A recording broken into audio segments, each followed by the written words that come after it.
You know, it's genuinely rare that I get surprised by a movie these days.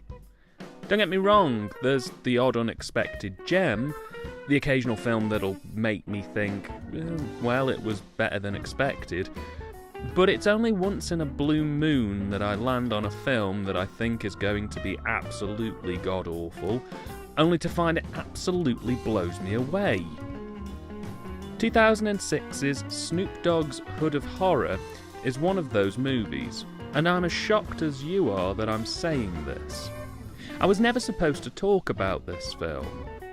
This film wasn't even on my radar until literally last Halloween when I bought Fade to Black on Amazon, and this film popped up in the recommended section.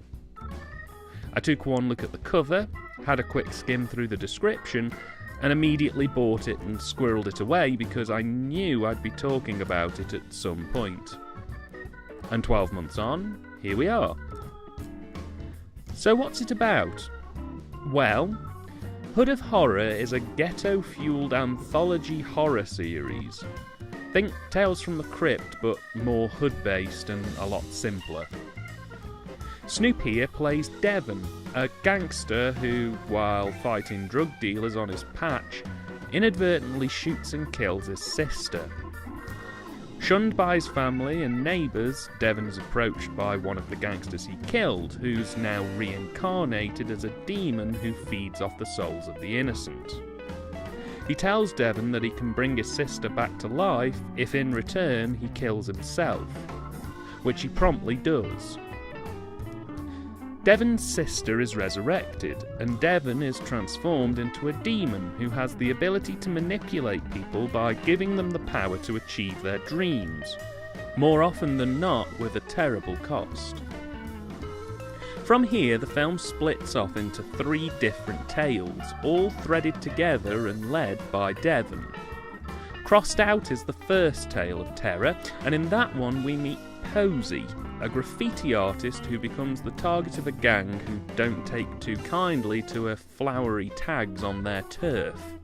While trying to escape from them, Posey ends up being captured by one of Devon's agents, played by Danny Trejo, who tattoos Posey's arm and in doing so gives her the ability to kill anyone she wants simply by crossing out their graffitied name on a wall. But with great power comes great responsibility, and the power of life and death becomes a bit much for Posey to handle, with horrific results. The Scumlord is the second tale, and here we focus on Tex Jr. and his darling girlfriend. Tex Jr. has inherited a veterans home from his father, Colonel Tex. But unlike his father, who was a fine, upstanding gentleman by all accounts, Tex Jr. is a murdering psychopath who wants to take over the veterans' home, renovate it, and then flip it for profit. The veterans, however, are less than pleased with his arrival, and even more displeased when Tex Jr. suggests that the veterans need to have their food bill cut down, and that in order to pay their way while they stay at the house, they should be responsible for any and all renovations, effectively making them less than minimum wage workers.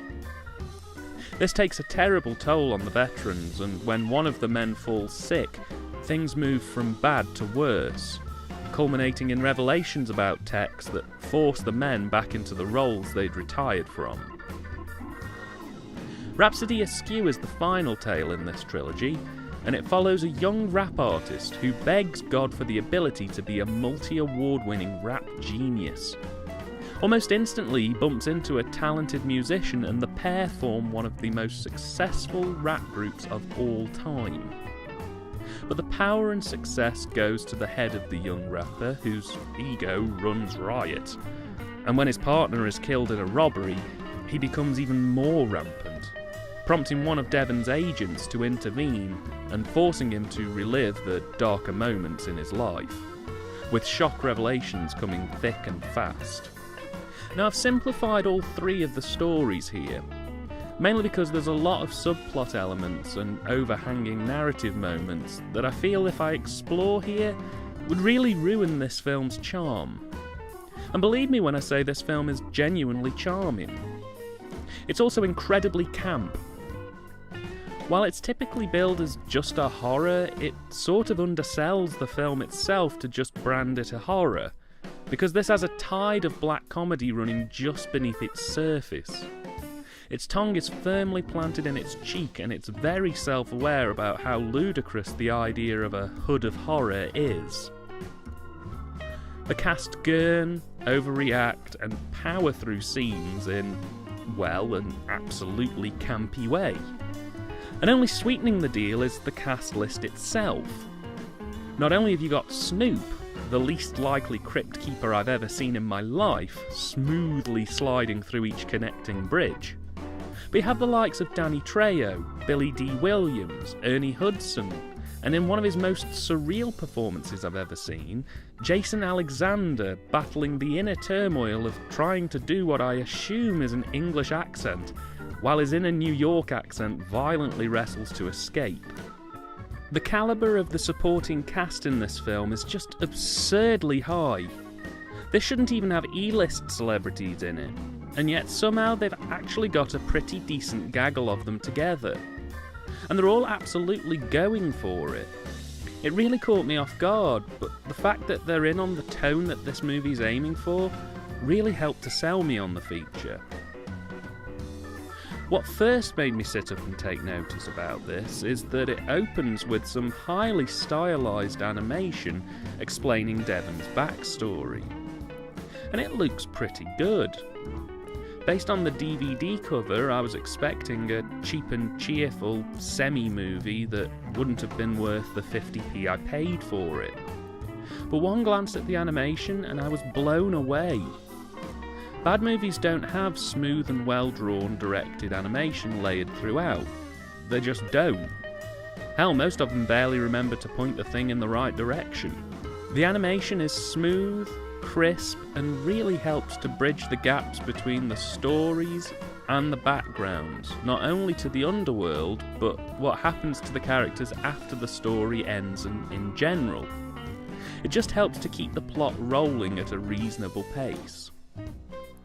Speaking of story, the scripts themselves all have multiple writers, but every section has at least one of the two main curators of this film involved. That's Jonathan McHugh and Tim Sullivan. McHugh is more of a music composer rather than a director. He's had quite a bit of success as a composer though, having scored the soundtracks for Lost in Space and Rush Hour. This is his only writing credit to date though. Sullivan, by contrast, wrote 2001 Maniacs, which is a movie I've been meaning to get round to for a while. He also wrote Chillerama, which is another movie I've only just found out about in researching for this movie, and it's now on my to-watch list. These two both came up with the principal ideas for Hood of Horrors, and in their own words, they needed to get Snoop Dogg involved because without Snoop, there's no movie. Other contributors include Jacob Hare and Chris Coben. For the former, this is probably his best-known work. And as for the latter, well, he helped to write 2001 Maniacs as well. So I'd say this is probably one of his better credits from his IMDb page. Now I'm going to be blunt, these scripts aren't very good. They're very predictable in a generic sense. There are scenes that are just odd and totally out of place with the tone and vibe that the film is trying to convey, and the dialogue's just awkward and a little bit sex-obsessed. For the most part, again, it's just really off. For example, there are lines like, "You're already a hole, an asshole," and "Somebody must have laced my weed." But for all its faults, issues, and general weirdness, I really have to commend this movie for somehow creating a set of stories that are both highly engaging and tonally unusual, with dialogue that's just laugh-out-loud funny. I can't imagine a scenario in which someone thought that this was supposed to be a genuine horror film. And with cast and crew on side, they totally make the absolute best they can out of a frankly rank script. And with the intention being there, they knock it clean out of the park. The direction was another element that really caught me off guard. It's pretty bloody impressive. Considering I thought it was going to be a shot-on-DV kind of movie, the director is Stacey Title, who you probably know best from having directed the somewhat forgotten mainstream hit, The Bye Bye Man. And she does a fantastic job here of really making all the campy, gory glory come to life. The cast all have a feeling of animation about them, and this film's heavily stylised from the animated segments right the way through to subtle things like lighting and colour choices. You really get a distinct vibe off this movie. It stays with you well past the end credits. I'm actually surprised Title hasn't been given more opportunities to work with black comedies or dark humour horrors. She strikes me as someone who'd be brilliant with those kind of films, and yet she hasn't really done anything like this before or since. Personally, I'd love to see her tackle a theatre of blood style shocker. I think she'd really have potential with that. The Cine pretty much matches the direction beat for beat. You've got a fantastic range of shot types, styles, and they utilise some mild CG elements to help give the composition of shots a strange and unusual tone that's just pleasant to see. It feels like the director and producer just went to the chief cinematographer and said, "Do what feels right, man." And you know what? They've totally nailed it. A truly sturdy work that more than stands up. The soundtrack is also a majorly strong player here. And when your movie's got Snoop involved, you better believe your soundtrack's gonna have one of the tastiest jams this side of the silver screen. It's a potent mix of hip-hop, gangster and pop tracks that really help push out and pronounce elements of this film in ways that a lesser soundtrack just wouldn't be able to. Admittedly, there are a few stocky tracks thrown into the mix, but they're all totally eclipsed by some genuinely well-presented rap tracks. Snoop even recaps the whole movie at the end in one extended rap number that was just ridiculous and left me giggling. Honestly, the only element, the weakest element, really, that this film has, are the special effects. They mix practical and CG effects together, and the result is just an unbelievable mess. It looks unappealing, cheap and nasty. And not in a so bad it's good way, more in a oh geez this is bad kind of way. With the possible exception of maybe one or two blink and you'll miss it shots, this whole thing from an effects perspective just looks cheap and nasty. It's such a shame really, because they'd been on tone so well up to this point.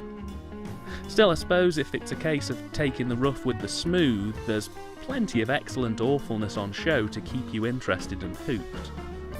Snoop Dogg's Hood of Horror was released on DVD in 2007 by DNC Entertainment. It was produced as part of a collaborative effort between Darklight, Social Capital and Bloodworks. And I really can't emphasise just how badly wrong they've got the marketing for this DVD release. It looks like tat. They could have done something really interesting with the cover on this one, and quite honestly, they pissed it away. I'm genuinely disappointed about that. The disc itself has more than a reasonable copy of the film on it, though I'd be interested in seeing what a Blu-ray remaster could do for the overall PQ. Extras include a making of, which was a fascinating watch, let me tell you, and some trailers for the film. It's not quite as bare as the cheapo releases I've dealt with, but I feel there maybe could have been more. Even if they'd just isolated the end Snoop Dogg rap as an extra unto itself, I think they may have been able to get some more mileage out of it in the form of extra content. All in all, this is one of the campest and most enjoyable anthology films I've seen in a good while. With its pitch-black humour and tongue-in-cheek attitude to itself, it's pretty much flat-out hilarious. Given that the effects are awful and the scripting is hardly revolutionary, I think this film has really pulled something special out of the hat. With great tone, fun acting, surprisingly good cine and direction, and an excellently curated soundtrack, here we find a ton of elements that shouldn't work somehow converging into a quite wonderful little time waster. It's a really fun, fab movie and a good bad film in every sense of the word. Grab this one next time you're hosting, and I'm sure your guests will thank you for it.